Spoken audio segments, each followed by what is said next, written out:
Looking at our world from a theological perspective. This is the Theology Central Podcast, making theology central. Good morning, everyone. It is Thursday, April the 25th, 2024. It is currently 10:20 a.m. Central Time, and I am coming to you live from the Theology Central studio located right here in Abilene, Texas. Now, I love to turn on this microphone and ask lots of questions. And if I'm asking questions about something going on in the world, right? If there's some news report about this, someone in the world thinks this, someone in the world is promoting this, someone in the world is doing this, and I ask hard questions about that, well, people who typically claim to be Christians and listen to a Christian podcast, they will be like, that's right. Ask those hard questions. Make them provide answers. That's right. Challenge them. Come on. Offer critique, offer analysis. Go after them. They will support that. They will cheer me on because I'm going after the people in the world. I'm going after, quote unquote, the ungodly, the confused, the liberals, or whatever. They like that. But what I tend to do, though, and this is what gets me in trouble, is I much more prefer to turn on the microphone and ask those of us who claim to be Christians, ask us hard questions. Ask us questions that make us uncomfortable. And then when I do that, Christians typically get very angry and they get very upset and then they accuse me of this or that. Well, this is one of those situations that I was listening to something this morning and, I started asking myself some hard questions. And once I started asking myself some hard questions, I'm like, I can stand here in the kitchen asking myself some hard questions, or I can just, open that door that's right there in my kitchen that leads directly up here to the studio and go turn on the microphone and ask all of you the hard questions. And then you'll get all mad and frustrated with me. But I think we need to ask ourselves some hard questions. One of the things I constantly struggle with in the world of Christianity is the way Christianity is almost promoted, the way it's almost advertised versus the reality people actually experience.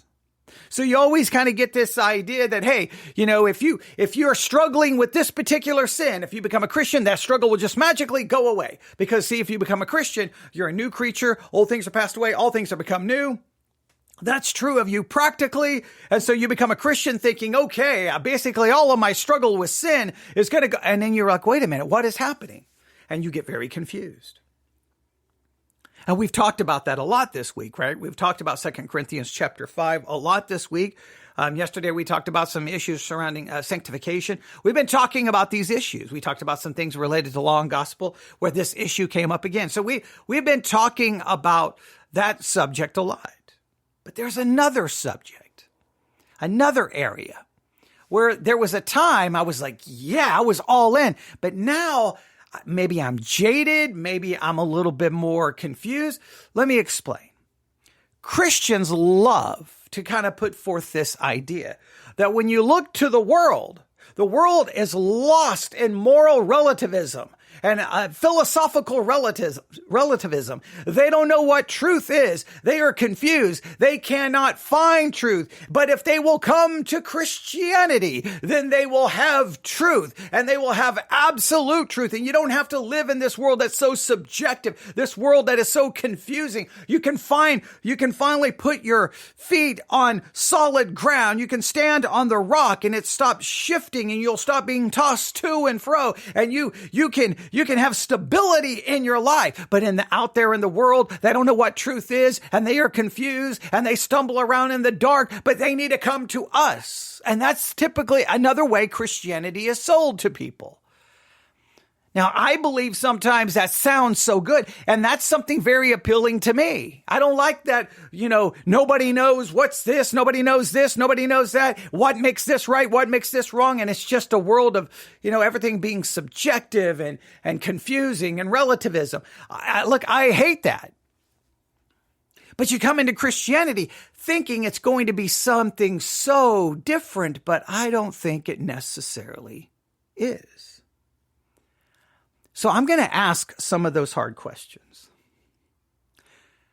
But before I start asking those questions and pointing some things out specifically, let me play the audio that got me there. This is from the Daily Article. This is a podcast. It's basically an audio reading of an article. I don't know who the article is, who the article is put out by. I think they will tell us in the introduction. Now, this article that they're going to read deals with a lot of issues going on in the popular culture right now about gender, identity, transgenderism, someone who identifies as a different gender than they were born as, what access should they have, raise some of those very important, serious questions that the world is currently dealing with and struggling with. Right. Yesterday, I told you about and the podcast Spotlight series. I gave you information about a podcast dealing with a lot of these questions about transgenderism and the gender identity issues going on within our society. So you can, go listen to that Spotlight episode and get all the information about that podcast.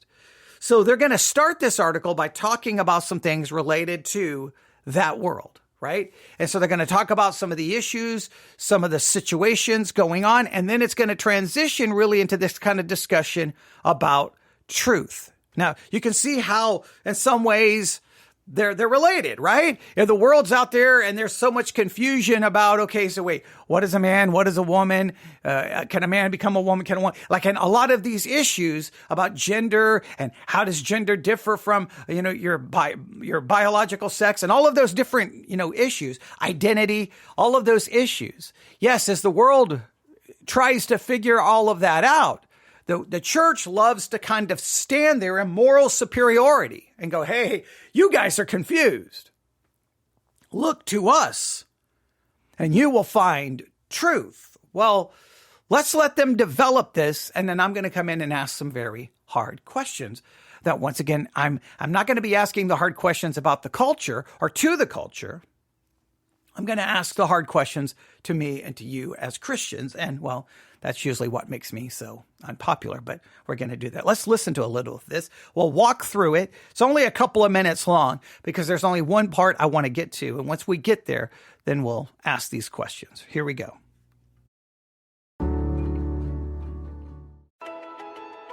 Today is Thursday, April the 25th, 2024. Greetings and welcome to the Daily Article Podcast. Today's article is written by Dr. Jim Dennison and narrated by Chris Elkins of the Dennison Forum.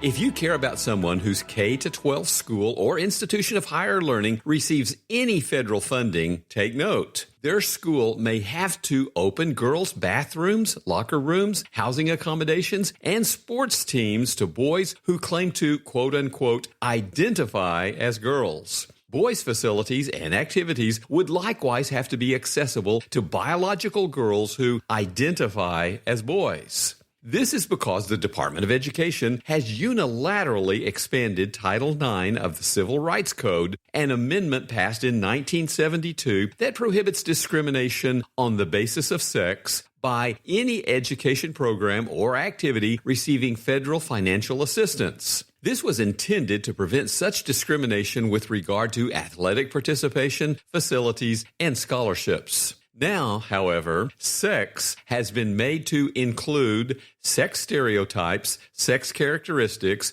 pregnancy or related conditions, sexual orientation, and gender identity. The new regulations also require K-12 schools to accept a child's gender identity regardless of their biological sex and without providing notice to or seeking approval from the child's parents. As First Liberty warns, the Title IX changes directly threaten our religious liberty. Now, obviously, I think most people are going to look at this going, what in the world is going on? They're going to be bothered. They're going to be maybe angered by it. They may be irritated by it. They may be frustrated by it. They may be discouraged by it. They may be depressed. They may be outraged. And you understand that this is going to create a lot of issues. And so how all of this is going to be, implemented, how these changes are going to occur. Are they going to occur at your children's school? They're going to occur, at different locations or different things your children may be participating in. Like, how is this all going to impact things as society continues to? And remember, we're in a post-Christian world.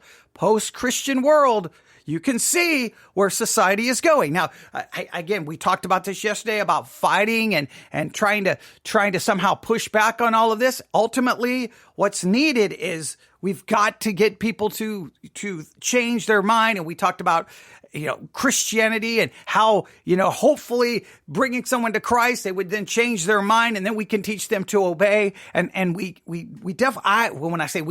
definitely emphasized a lot of that. Okay. And so I can understand this. So I don't want anyone to think that the hard questions I'm going to ask in a minute to Christianity is any way denying the complexity and the concern that I think any person is going to have about this. They're going to be like, wait, what is happening? Locker rooms, bathrooms are going to be open to someone who just because they identify, and then the parents are kept completely out of this. How is this going? This is going to raise some serious problems, and I understand that. I still think as Christians we have to ask ourselves some difficult questions, but let's see where this is going to go. The Independent Women's Forum also strongly condemns the regulation and plans to sue the Biden administration. Others will likely join them in legal opposition. We've been discussing this week our relativistic culture's rejection of objective truth and morality. An example of such confusion is the controversy over National Public Radio's new CEO and president, Catherine Marr. She suspended editor Yuri Berliner in response to his recent essay criticizing the network's progressive bias, a move that seems to reinforce his point. We should not be surprised. When she was CEO of Wikipedia, Marr claimed that, quote, there are many different truths, and stated, I'm certain that the truth exists for you and probably for the person sitting next to you, but this may not be the same truth, end quote. Jesus would disagree. In John 8, verses 31 and 32, he told his disciples, if you abide in my word, you are truly my disciples, and you will know the truth, and the truth will set you free. Okay, so it's saying that all this stuff happening in our culture is because it's just relativism. Everything is subjective. There's no objective truth. And then quotes from the NPR CEO that your truth, their truth, my truth, and that there's all these different truths. And it's a world awash and ideological, philosophical, and moral relativism. And it's chaos. But hey, for Christians, it's different because the Bible says, hey, abide in my truth, and truly you are my disciples, and the truth will set you free. See, here, and this is the way it's described. Look, you're out there in the world. It's confusion. It's chaos. Nobody knows anything. Nobody knows what truth is. Nobody knows what up is. No one knows what down is.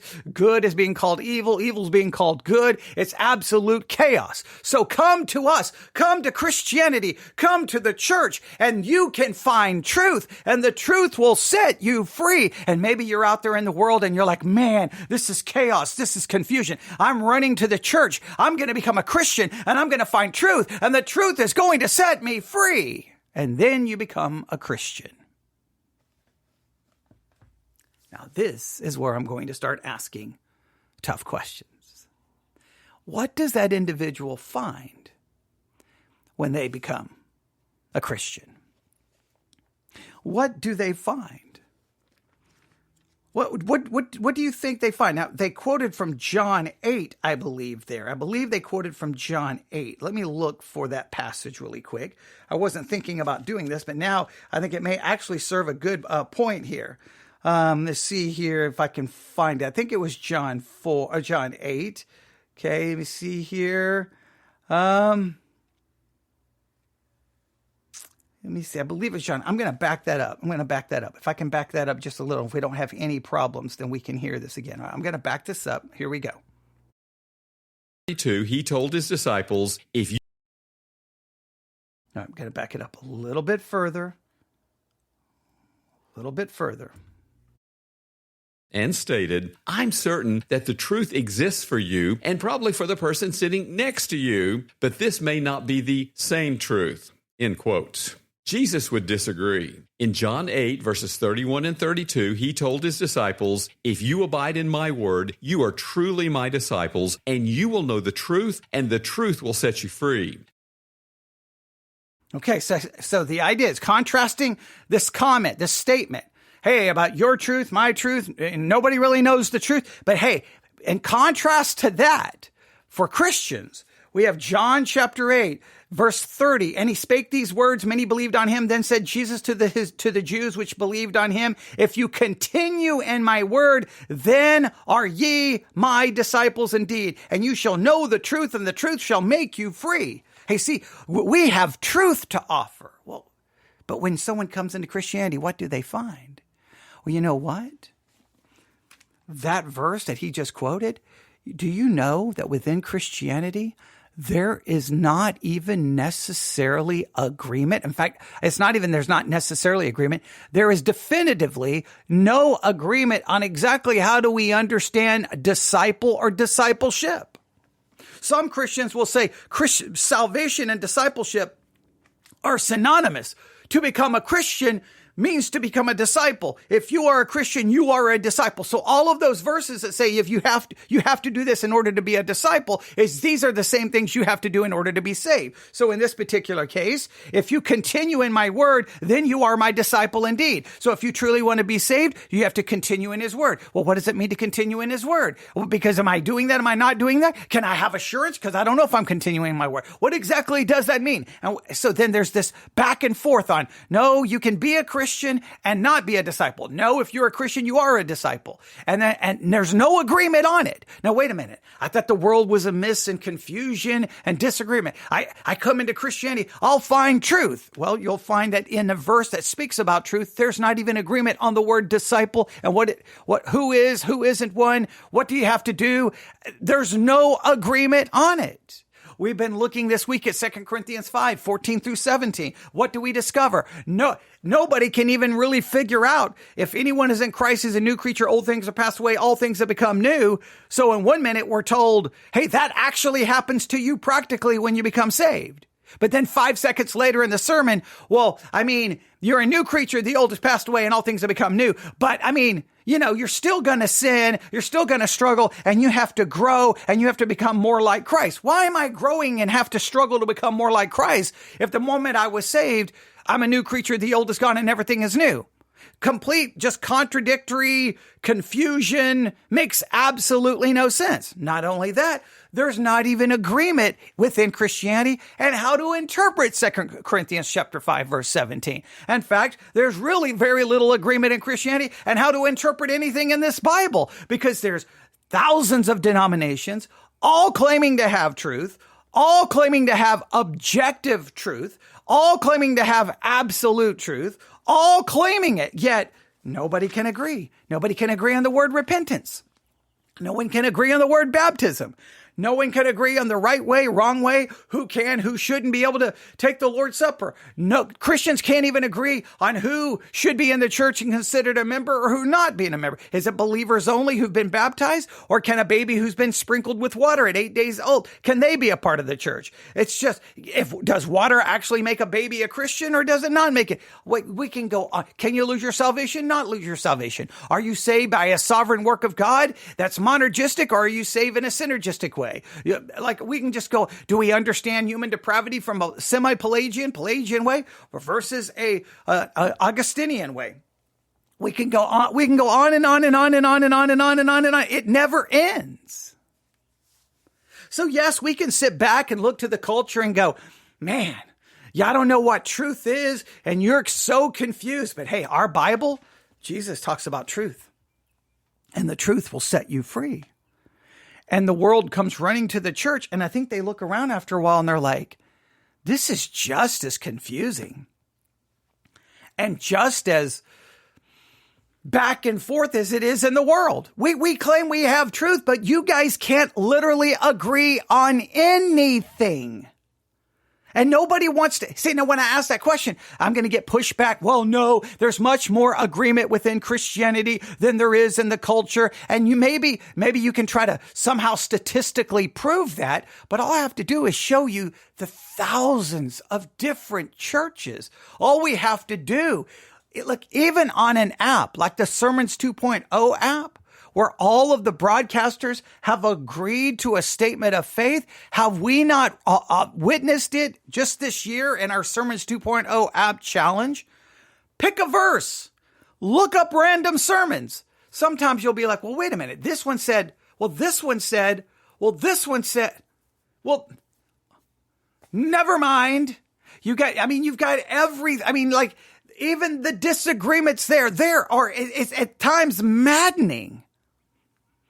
And we have to be willing to acknowledge it. It's so easy for us to stand up on the soapbox and we look at the world. You people don't have truth. You living in a world of relativism. You don't know right from wrong. You're confused. But ladies and gentlemen, we have the truth. We stand on the truth. We preach the truth. We teach the truth. You need Christianity to have the truth. And someone's like, okay, I'll come to Christianity. And then you get to Christianity and then you have to go, which truth? Which truth? Which truth? Southern Baptist truth? Independent Baptist truth? General Baptist truth? Reformed Baptist truth? Free will Baptist truth? Particular Baptist truth? Like, wait, which Baptist truth? Oh, wait, is that the Lutheran truth? Is it which truth? Presbyterian truth? Charismatic truth? Where, Word of Faith truth? Calvinistic truth? Arminian truth? One is Pentecostal truth. Where? And so I understand that we think that we have the answer. But the world may look at us and go, yeah, I've been fighting basically theological wars for 2,000 years. You guys can't agree on anything. You're not unified. You fight. You argue. You can't agree on basic concepts. You can't even agree on how the church should be structured. You can't even agree. I mean, have we not just witnessed that play out in the world with the whole Mark Driscoll, John Liddell, James River Church, man with a sword climbing up and down a pole controversy? You can't even, there's not even agreement on that. And then anytime there's a Christian article published, all you got to do is go to the comments and they'll be professing Christian. You're wrong. No, you're wrong. You're a heretic. No, you're a heretic. No, you're a heretic. You don't know how to read the Bible. You don't know how to read the Bible. And it just goes. At some point, do you kind of just want to throw up your hands and go, I don't know if this is as definitive as we make it out to be. Let's listen to just a little bit of the rest of this article. Note the definitive articles. As my wife, Janet Dennison, wrote in her blog yesterday, the only way we can truly be a disciple of Christ is to abide in His Word. When we allow the opinions of others to influence truth, we have ceased to abide or dwell in the truth of Christ. And the minute we cease to abide in the Word of Christ, then we're no longer a disciple. And if you make a disciple a Christian, then are you saying we're no longer a Christian? Or are you separating discipleship from Christianity? See, while you're making these arguments about how Christianity has truth, the very passage you're citing, nobody can agree on what to do with it. And Jesus said it was His truth that would set us free. End quote. Embracing Jesus' truth is the only way to be set free from the burdens of fallenness, finitude, and sin. Solomon described this burden well in Ecclesiastes 8, verses 6 through 8. Man's trouble lies heavy on him, for he does not know what is to be. For who can tell him how it will be? No man has power to retain the spirit or power over the day of death. There is no discharge from war, nor will wickedness deliver those who are given to it. End quote. The wise king would agree. The more people reject biblical truth, the more they need it. The sicker the soul, the more urgent the great physician. How can we share the truth effectively today? Paul stayed in Ephesus longer than anywhere else in his missionary journeys, reasoning daily for the gospel so effectively that in Acts 19, verses 9 and 10, we read, "All the residents of Asia heard the word of the Lord,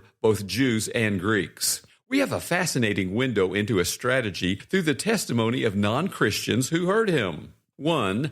Show people why they need biblical truth. An Ephesian who made his living by selling idols complained in Acts 19, verse 26, that Paul has persuaded and turned away a great many people, saying that gods made with hands are not gods. The apostle exposed the obvious illogic of the man's livelihood.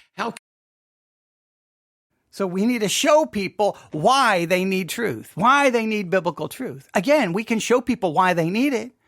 Hey, what you believe is false. What you believe is wrong. You live in a world of relativism, and everything is subjective, and there's no objective, absolute anything. It's confusion. You need us. Now, that sounds so good. But then they may come to us and go, wait, I needed this truth? Which truth? And I think that that's fair. That, look, this is something as Christians, we may not want to deal with it, but we have to deal with this craziness. It's just insane sometimes within Christianity. What you hear, you're like, wait, what? What? It just makes no sense sometimes. And it makes no sense to me. They would say, I make no sense to them, which would just demonstrate that where is there ever any agreement? Can gods made with hands be true deities? The biblical worldview is quote-unquote true truth, as Francis Schaeffer noted. But to open minds to it, we often need to show them why they should consider its claims. With regard to the Title IX revisions noted earlier, for example, we can point to the tragic irony that the new version will defeat the very purpose for which the code was originally intended. Now, I got no problem with that. See, that makes sense. Hey, we're going to try to demonstrate the logical fallacy within what they're attempting to do. They want to make these changes to this. They're going to destroy the original intent that it was there. I got no problem using logic, using reason to debate things. I got no problem with that.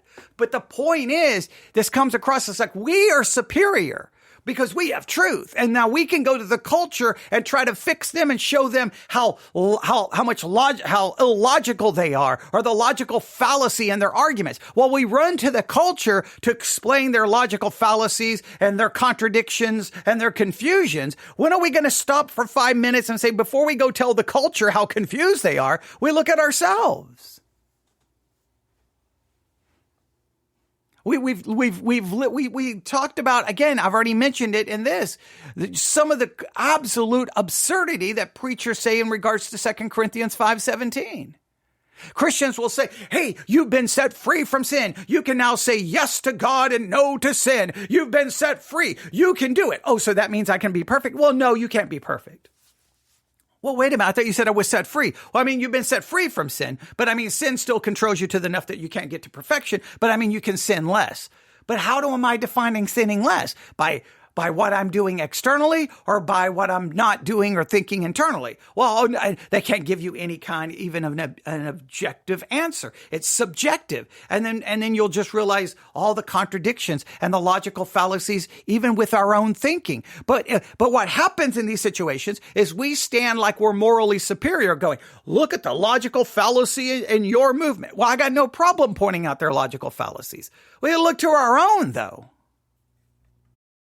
Rather than ensuring that girls and boys receive equal support in our schools, it ensures that boys who identify as girls can unfairly compete against them and violate their private spaces. 2, leverage your influence. From verse 31, we read that when Paul wanted to address the uprising provoked by the Ephesian idol maker, some of the Asiarchs, who were friends of his, sent to him and were urging him not to venture into the theater. These were wealthy and distinguished citizens whose office was greatly coveted. As their fellow Roman citizen and cultural leader, Paul obviously built personal relationships with them over his 2 years in Ephesus, illustrating James Davidson Hunter's thesis that culture changes as we achieve our highest place of influence and live there faithfully. So, to share the truth effectively, 1, show people why they need biblical truth. 2, leverage your influence. And 3, speak the truth in love. In verse 37, the town clerk quelled the riot in Ephesus by reminding the crowd that Paul and his companions, quote, are neither sacrilegious nor blasphemers of our goddess,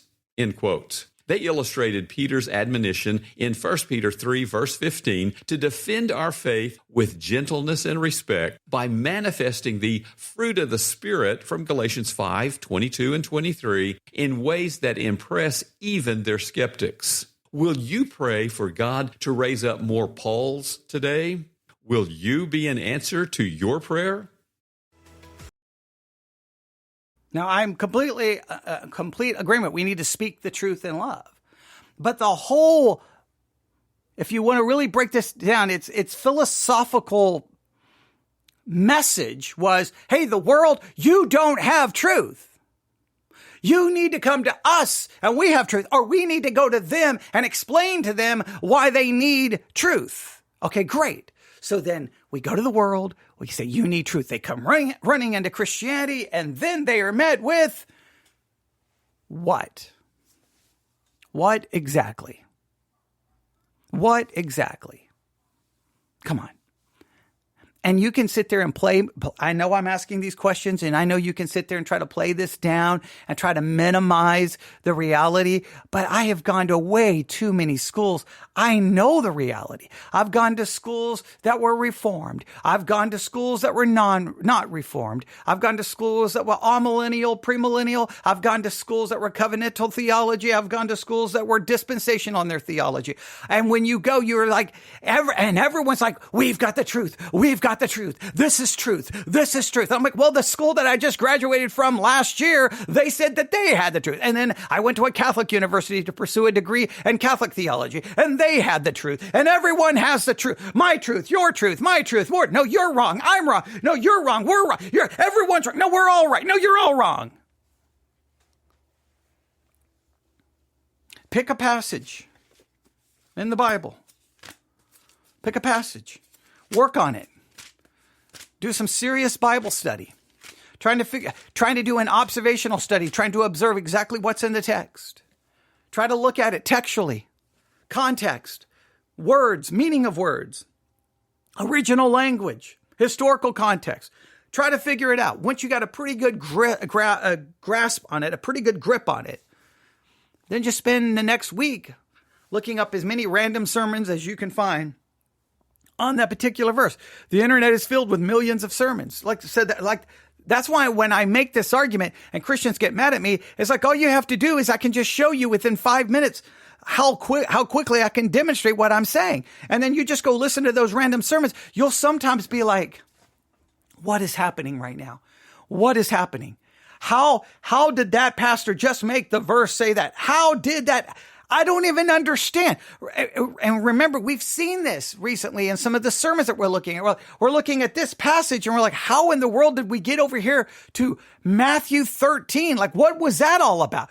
How are they even correlating these two? It makes no sense. We watched this over and over and over, and just this year in the sermon reviews.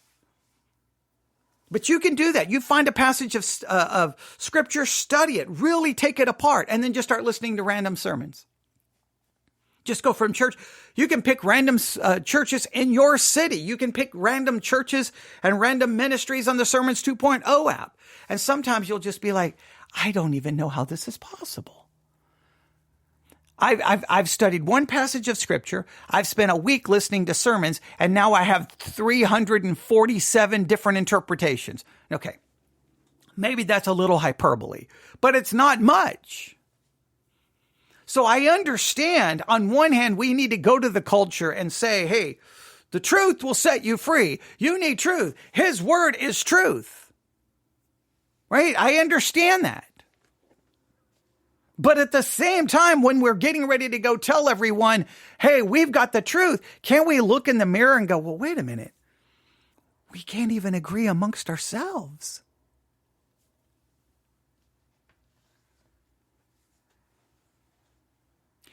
So, should we be more concerned about a culture that can't figure out the truth? Or should we be more concerned about a Christianity that cannot even agree on what the truth is?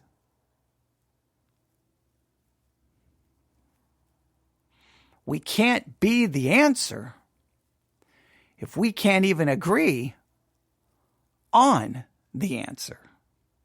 You can email me at newsif@yahoo.com. That's newsif@yahoo.com.